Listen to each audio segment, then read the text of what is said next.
2 মাসে নেওয়া বিএনপি সরকারের 60 পদক্ষেপকে ইতিবাচক হিসাবে দেখছেন রাজনৈতিক বিশ্লেষকরা। তারা বলেন, এত অল্প সময়ে নির্বাচনী ইশতেহার বাস্তবায়ন শুরুর নজির নেই। নতুন সরকারের কার্যক্রমে খুশি সাধারণ মানুষও। তবে দ্রব্যমূল্য নিয়ন্ত্রণ ও সুশাসন প্রতিষ্ঠা বড় চ্যালেঞ্জ বলে মনে করছেন তারা। মফিউর রহমানের রিপোর্ট।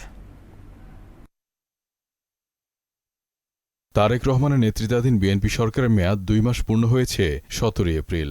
এই সময় নির্বাচনের আগে দেয়া 31 দফা বাস্তবায়নের কাজ শুরু করেছে, যা রাজনৈতিক অঙ্গন সহ বিভিন্ন মহলে প্রশংসা কুড়াচ্ছে। মাত্র 2 মাসে জনকল্যাণে 60টি পদক্ষেপ নিয়েছে তারা। এই বাংলাদেশ থেকে অল্প পরিমাণে হলো বিদেশি খাদ্য রপ্তানি করতে সক্ষম হয়েছিল এই বাংলাদেশ। এই সময় উল্লেখযোগ্য কার্যক্রমের মধ্যে রয়েছে ফ্যামিলি কার্ড, কৃষক কার্ড, 12 লাখ ক্ষুদ্র ও প্রান্তিক কৃষকের 10,000 টাকা পর্যন্ত ঋণ মওকুফ। সম্মানিত কৃষক শাহানুর আলম। এছাড়াও রয়েছে সংসদে 133টি অধ্যাদেশ নিষ্পত্তি। এর মধ্যে মানবাধিকার কমিশন, গুম প্রতিরোধ প্রতিকার অধ্যাদেশ সহ 16টি অধ্যাদেশ যাচাই বাছাই করে আবার সংসদে বিল আকারে উত্থাপন, জুলাই সনদ বাস্তবায়নের অঙ্গীকার, খাল খনন সহ জনকল্যাণকর আরও নানা প্রকল্প। দেশের নাগরিকরা সুবিধা পাবে, এটা অবশ্যই একটা প্রশংসনীয় উদ্যোগ। যেমন কৃষক কার্ড, ফ্যামিলি কার্ড, এটা বৃহত্তর পরিসরে না হলেও একটা ক্ষুদ্র পরিসরে কিন্তু স্টার্ট হয়েছে। সহযোগিতা আমরা সবাই করব যাতে দেশটা ভালোভাবে গড়ে তুলতে পারে।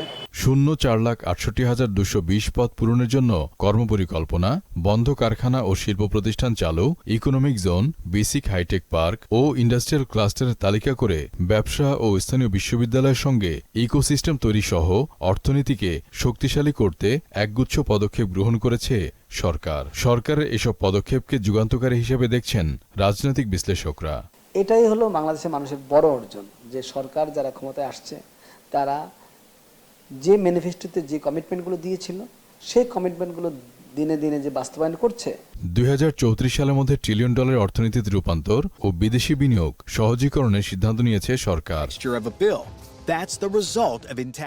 এসব সিদ্ধান্তকে রাজনৈতিক বিশ্লেষকরা সাধুবাদ জানালেও তারা বলেন, সরকারের সামনের পথ মসৃণ নয়, বরং অনেক চ্যালেঞ্জ পার করে তাদের সামনে এগোতে হবে। বিরোধী দল বড় চ্যালেঞ্জ আমি মনে করি। বিরোধী দল অ্যাক্টিভলি সরকারের সমালোচনা করছে এবং এই সমালোচনাটাকে রেসপন্স করবে কিভাবে বিএনপি তার কর্মকাণ্ডের দ্বারা, অথবা এই সমালোচনাকে কিভাবে আর করার সুযোগ না দেওয়া যায়। মধ্যপ্রাচ্য সংকটের কারণে জ্বালানি তেল নিয়ে বৈশ্বিক চ্যালেঞ্জের মুখে পড়লেও শিগগিরই কূটনৈতিক চ্যানেলের মাধ্যমে তা কাটিয়ে উঠবে বলেও মনে করেন তিনি।